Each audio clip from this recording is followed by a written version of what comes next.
दोस्तों, आज हम लोग पढ़ेंगे ईस्ट इंडिया कंपनी और बंगाल के नवाब। आइए देखते हैं। क्वेश्चन करेंगे जो यूपीपीसीएस और आरओ में आए हैं कोई, और बाकी फालतू का नहीं पढ़ा जाएगा इसमें।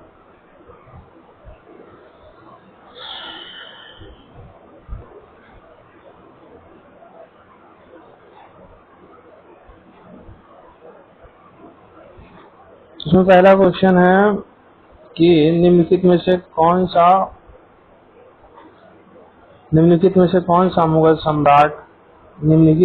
कौन एक मुगल सम्राट द्वारा नियुक्त बंगाल का अंतिम गवर्नर। तो मुगल सम्राट द्वारा निर्मित बंगाल का अंतिम गवर्नर ये था मुर्शिद कुली खान। एक्सप्लेनेशन देखते हैं इसका। मुगल सम्राट फर्रुखसियर द्वारा 1717 में मुर्शिद कुली खान को बंगाल का गवर्नर नियुक्त किया गया। मुर्शिद कुली खान की मृत्यु के पश्चात उसका दामाद सुजाउद्दीन बंगाल का सूबेदार बना, जिसे तत्कालीन मुगल सम्राट मोहम्मद शाह रंगीला द्वारा मान्यता प्रदान की गई। अतः मुगल सम्राट द्वारा नियुक्त बंगाल का अंतिम गवर्नर मुर्शिद कुली खान था। नेक्स्ट क्वेश्चन देखते हैं। ये थोड़ा सा आंसर दिख रहा है इसमें, आप लोग कोशिश करिएगा कि आंसर ना देखें एक बार। चलिए छोड़िए, उसको दिखने दीजिए। अब मुगल बादशाह द्वारा नियुक्त बंगाल का अंतिम सूबेदार, तो ये वही सेम क्वेश्चन है, रिपीटेड है, तो इसको हटा देते हैं हम लोग। मुर्शिद कुली खान ही है। अब अगला क्वेश्चन है, निम्नलिखित में से कौन सा एक युद्ध था जिसने भारत में ब्रिटिश प्रभुत्व को प्रारंभ किया। अगर प्रारंभ की बात आती है तो वो है बक्सर के प्लासी की लड़ाई, बंगाल वाली। ब्रिटिश प्रभुत्व का प्रारंभ किया है प्लासी की लड़ाई, और स्थापित कर दिया था ये बक्सर की लड़ाई। एक्सप्लेनेशन देखते हैं इसका, ये भी सही है। भारत में ब्रिटिश प्रभुत्व का प्रारंभ प्लासी के युद्ध से हुआ। प्लासी का युद्ध 23 जून 1757 को रॉबर्ट क्लाइव के नेतृत्व में अंग्रेजों ने बंगाल के नवाब सिराजुद्दौला को पराजित किया।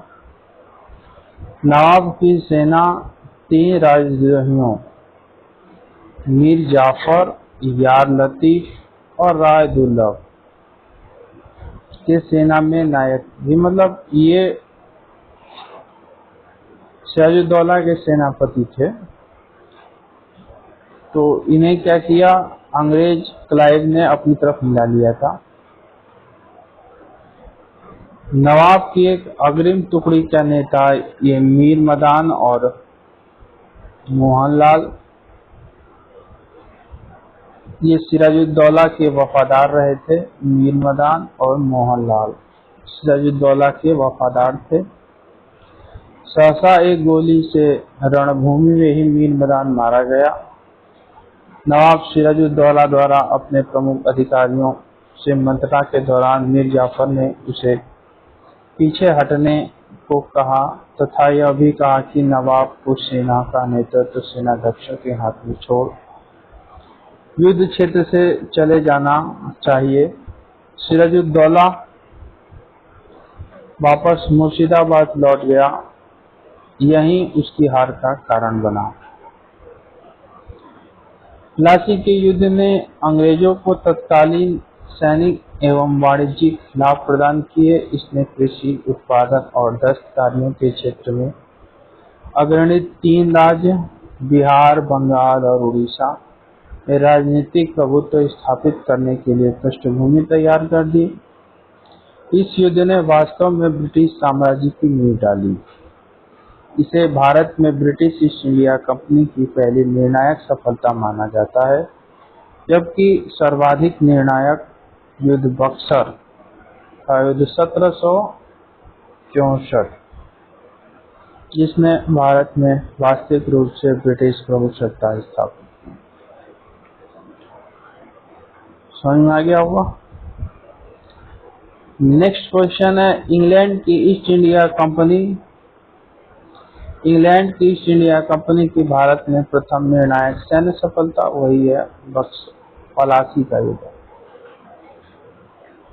हटा देते, रिपीटेड क्वेश्चन देखें, वो एक ही क्वेश्चन है, उसको क्लियर हो जाता है सारा उससे, फिर वही सेम रिपीटेड क्वेश्चन। प्लासी का युद्ध कब लड़ा था? 1757 में, इसको भी हटा सकते हैं आप लोग। सिराजुद्दौला लॉर्ड क्लाइव द्वारा परास्त हुआ था। सिराजुद्दौला प्लासी के युद्ध में परास्त हुआ था, इसको भी हटाओ।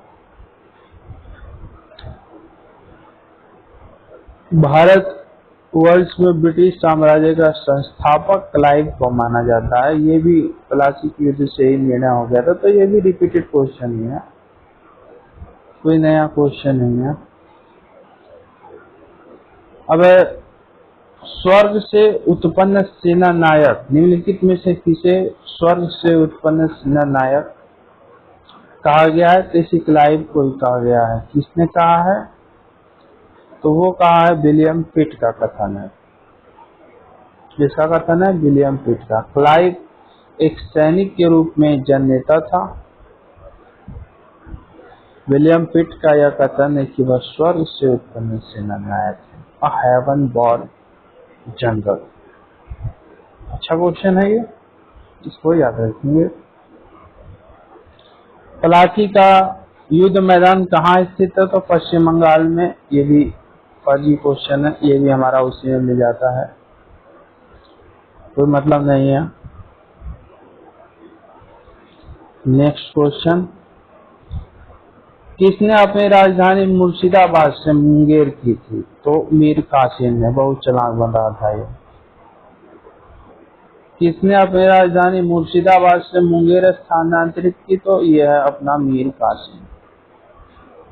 सिराजुद्दौला के बाद मीर कासिम को ही गद्दी पर बैठाया गया। मीर कासिम थोड़ा सा योग्य था।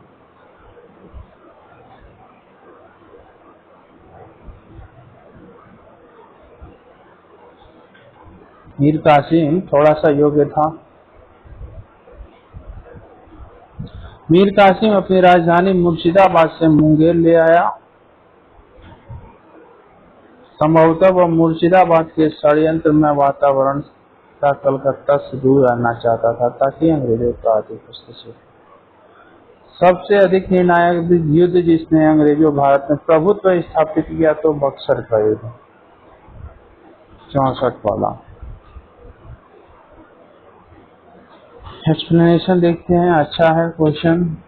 22 अक्टूबर 1764 को अंग्रेजों ने मीर कासिम, अवध के नवाब शुजाउद्दौला, मीर कासिम, अवध के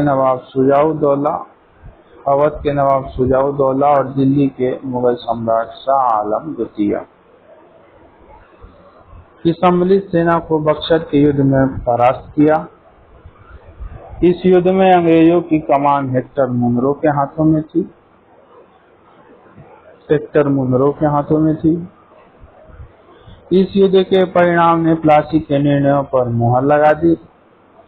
भारत में अब अंग्रेजों को चुनौती देने वाला कोई दूसरा नहीं था। इलाहाबाद तक का प्रदेश अंग्रेजों के अधिकार में आ गया तथा दिल्ली के विजय का मार्ग खुल गया। बक्सर का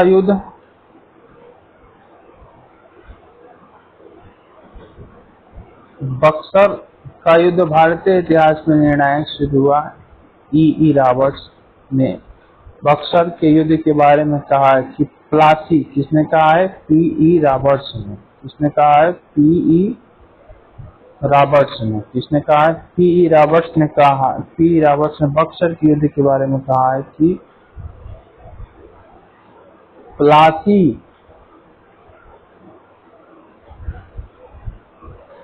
प्लासी की अपेक्षा बक्सर को भारत में अंग्रेजी प्रभुता की जन्म भूमि मानना कहीं अधिक उपयुक्त है। अब क्या है नेक्स्ट क्वेश्चन, देखो भाई। यदि बक्सर के युद्ध के परिणाम को देखा जाए तो कहा जा सकता है कि जहां प्लासी की विजय अंग्रेजों की कूटनीति का परिणाम था, वहीं बक्सर की विजय इतिहासकारों ने पूर्ण सैनिक विजय बताया। प्लासी के युद्ध ने अंग्रेजों की प्रभुत्ता बंगाल में स्थापित की, परंतु बक्सर के युद्ध ने कंपनी को अखिल भारतीय शक्ति का रूप दे दिया। Next question, east India company द्वारा लड़े निम्नलिखित युद्धों में से सर्वाधिक निर्णायक, अभी आ जाएंगे रिपीटेड क्वेश्चन। बक्सर की लड़ाई, निम्नलिखित में से कौन सा युद्ध भारत में अंग्रेजों के आधिपत्य स्थापना की दृष्टि से सबसे अधिक महत्वपूर्ण समझा जाता है? तो वही है बक्सर अपना। बक्सर के युद्ध में दिल्ली का वही है शाह आलम द्वितीय, हम लोग देख चुके हैं। बंगाल का नवाब कौन था? तो मीर कासिम तो लड़ाई में आ गया था, तो बंगाल की नवाबी संभाल रहा था मीर जाफर। निम्नलिखित में से जिस एक शासक ने ईस्ट इंडिया कंपनी को दीवानी प्रदान की वह थी? अच्छा, ईस्ट इंडिया कंपनी को दीवानी प्रदान की थी तो यही अपना दिल्ली का बादशाह शाह आलम द्वितीय था।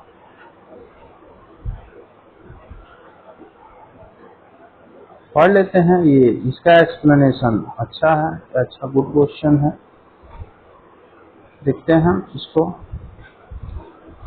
तो इसमें सबसे पहले याद करने की चीज यही है कि इलाहाबाद की दूसरी संधि कब हुई थी? 16 अगस्त 1765 डायरेक्ट। पहली संधि हुई थी 12 अगस्त, ये 12 अगस्त 1765 को इलाहाबाद की पहली संधि हुई थी, और इलाहाबाद की दूसरी संधि 16 अगस्त 1765 को। के अनुसार शाह आलम को अंग्रेजी संरक्षण में ले लिया गया, शाह आलम को अंग्रेजी संरक्षण में ले लिया तथा इलाहाबाद के किले में कैद कर दिया गया। कैद नहीं किया गया था, इलाहाबाद में रखा गया था उसे। फिर इलाहाबाद तथा कड़ा का जो क्षेत्र नवाब ने छोड़ दिए थे शाह आलम को मिले, ताकि इसका खर्चा पानी चल सके। अब 12 अगस्त 1765 को अपने फरमान द्वारा मुगल बादशाह शाह आलम द्वितीय ने कंपनी को बंगाल, बिहार तथा उड़ीसा के दीवानी स्थायी रूप से दी थी। कहाँ की? उड़ीसा की। कब? अपने फरमान द्वारा मुगल बादशाह शाह आलम द्वितीय ने कंपनी को बंगाल, बिहार तथा उड़ीसा की दीवानी स्थायी रूप से दे दी थी। ठीक। इस समय रॉबर्ट क्लाइव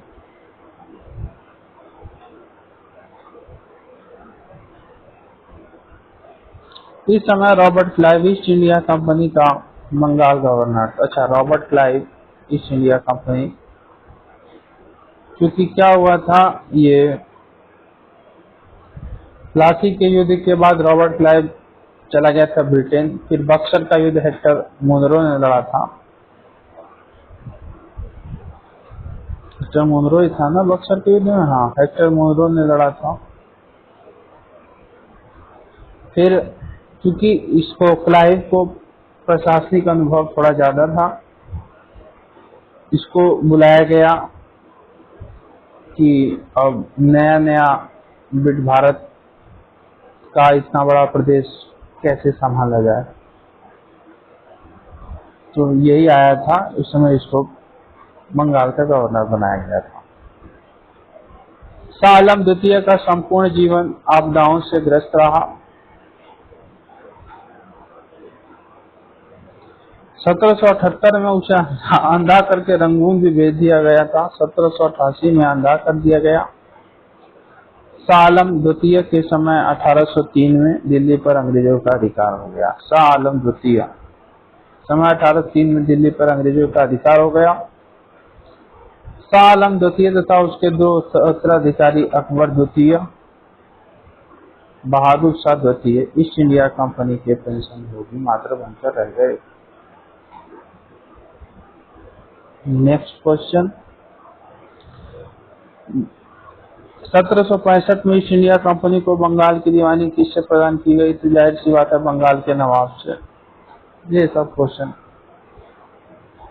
किसी काम के नहीं थे। अरे सॉरी, मुगल सम्राट से मिले थे उसका।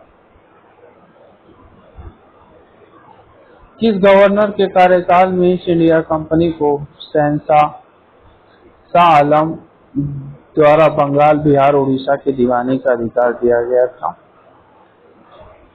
क्लाइव। इसको भी काट सकते हैं हम लोग। दो ही 10-15 क्वेश्चन ही है मेन, जो क्या बोलते हैं उसको, रूट क्वेश्चन। उन्हें कर लोगे तो पूरी पूरी घटना चक्र अच्छे से तैयार हो जाती है। फिर वही बंग सम्राट शाह आलम द्वितीय ने ईस्ट इंडिया कंपनी को बंगाल, बिहार तथा उड़ीसा की दीवानी कब प्रदान की थी? 12 अगस्त 1765 को प्रदान की थी। फिर उसके बाद में 16 अगस्त 1765 को क्या हुआ था? क्लाइव ने शाह आलम द्वितीय को कड़ा और इलाहाबाद का क्षेत्र दिया था जीने खाने के लिए। ये भी क्वेश्चन हो चुका है। इलाहाबाद की संधि के बाद क्लाइव ने मुर्शिदाबाद का उप दीवान किसे बनाया था? तो मुर्शिदाबाद का बनाया था बंगाल, बिहार और था उड़ीसा का। उड़ीसा का तो शायद राय दुर्लभ था, बंगाल का सिताबरा और बिहार, मुर्शिदाबाद बिहार में पड़ता है, तो बिहार का मुर्शिदाबाद कहाँ पड़ता है यार?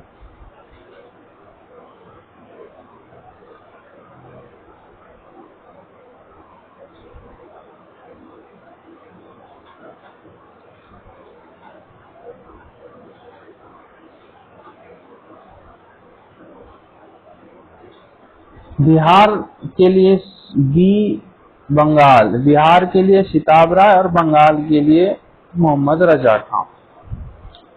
तो ये मुर्शिदाबाद पड़ता है बंगाल में, तो ये आंसर हमारा हो जाएगा रजा खां। ये एक लाइन है, याद करने की जरूरत है यहाँ से।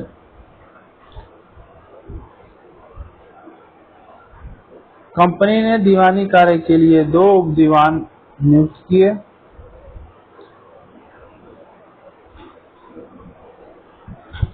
बंगाल के लिए मोहम्मद रजा खां तथा बिहार के लिए राजा सिताब राय की नियुक्ति की। बंगाल के लिए मोहम्मद रजा खां और बिहार के लिए सिताब राय। मोहम्मद रजा खां उप नाजिम के रूप में भी कार्य करते थे। समस्त दीवानी तथा निजामत का कार्य भारतीय द्वारा ही चल रहा था, यद्यपि अधिकार कंपनियों के हाथों में था। इलाहाबाद की दूसरी संधि 16 अगस्त 1765 भगोड़े सम्राट शाह आलम को अंग्रेजी संरक्षण में ले लिया गया तथा उसे इलाहाबाद में रखा गया। शाह आलम ने उपयुक्त संधि के प्रावधान द्वारा बंगाल को कंपनी को बंगाल, बिहार, उड़ीसा की दीवानी स्थायी रूप से दे दी। नज्मुद्दौला को बंगाल का नवाब स्वीकार किया गया, जिसके बदले नवाब द्वारा सम्राट को 26 लाख रुपए वार्षिक अदा करना था। इस समय कंपनी सीधे कर संग्रह न कर भार न तो लेना चाहती थी और न ही उसके पास ऐसी क्षमता थी।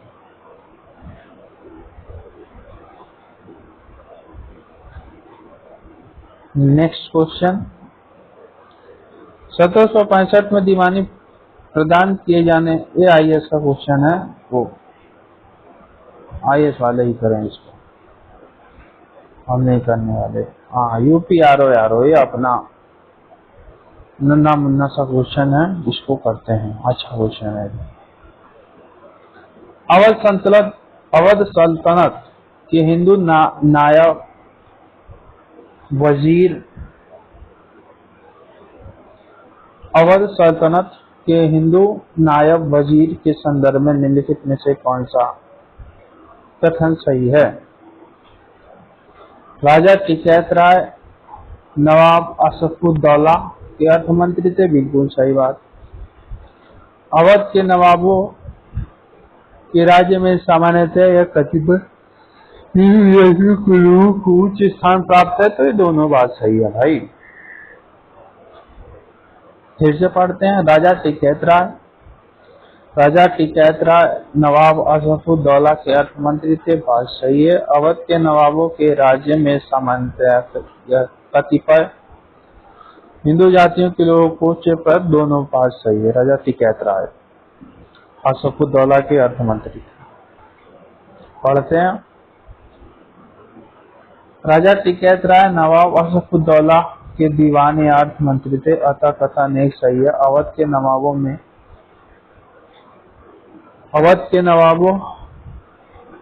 के राज्य में हिंदू अधिकारियों को भी उच्च पदों पर नियुक्ति की गई। उदाहरणतः असफुद्दौला के दीवान राजा टिकैत राय, राजा झाऊ लाल नवाब सफदरजंग के महामंत्री और सेना नायक राजा नलवर राय आदि इन्हीं जातियों का प्रतिनिधित्व था। हालांकि ये छोटा क्वेश्चन है, कर सकते हैं इसको। 18वें शतक के प्रारंभ में लड़े गए युद्धों का निम्नलिखित में से कौन सा क्रम सही है? तो प्लासी का युद्ध हुआ था 1757 में। वांडीवास का युद्ध हुआ था 1760 में। बक्सर का युद्ध हुआ था 64 में।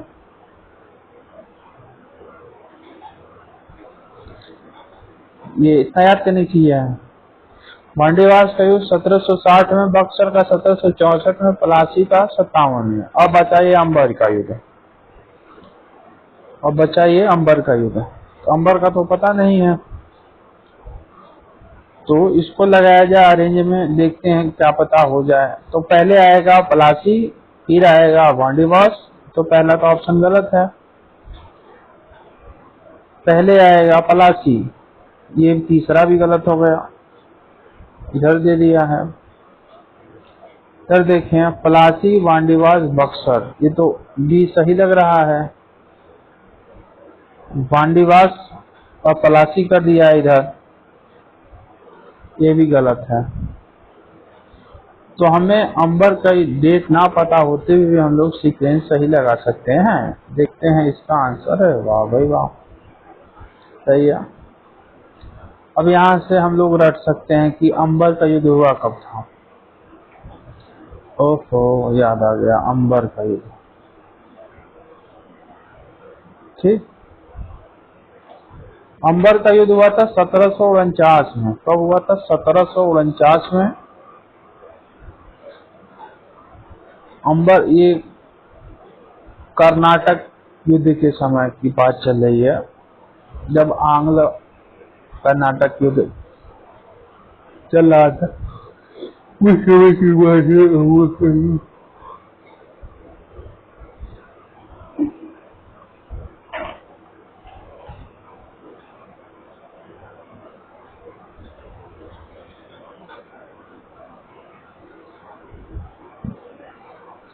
मुजफ्फरजंग, चंदा साहब तथा फ्रांसीसियों की संयुक्त सेनाओं ने वेलूर के समीप अंबर या अंबूर नामक स्थान पर कर्नाटक के नवाब अनवरुद्दीन को पराजित कर उसकी हत्या कर दी। मुजफ्फरजंग दक्कन का सूबेदार बन गया। इस उपलक्ष्य में उसने अपने हितकारी डुप्ले को कृष्णा नदी के दक्षिणी भाग के मुगल प्रदेशों का गवर्नर नियुक्त कर दिया तथा उत्तरी सरकार, ये सब किसी काम का नहीं। अंबर का युद्ध याद रखेंगे 1749। बाकी प्लासी के युद्ध के बारे में भी हम लोग जानते हैं, और वांडीवास फ्रांसीसियों के साथ 1760 में ये भी जानते हैं, और बक्सर का ये भी जानते हैं, तो पढ़ने की जरूरत नहीं है। उत्तराखंड पीछे से एक बार देख लेते हैं। उस फ्रांसीसी सेनापति का नाम बताइए जो 1760 के वांडीवास के युद्ध में पराजित हुआ था। 1760 में फ्रांसीसी के वांडीवास के युद्ध में पराजित हुआ था। वो शायद डुबले ही था क्या? नहीं, काउंट दी लाली था। काउंट दी लाली था। पढ़ लेते हैं भाई।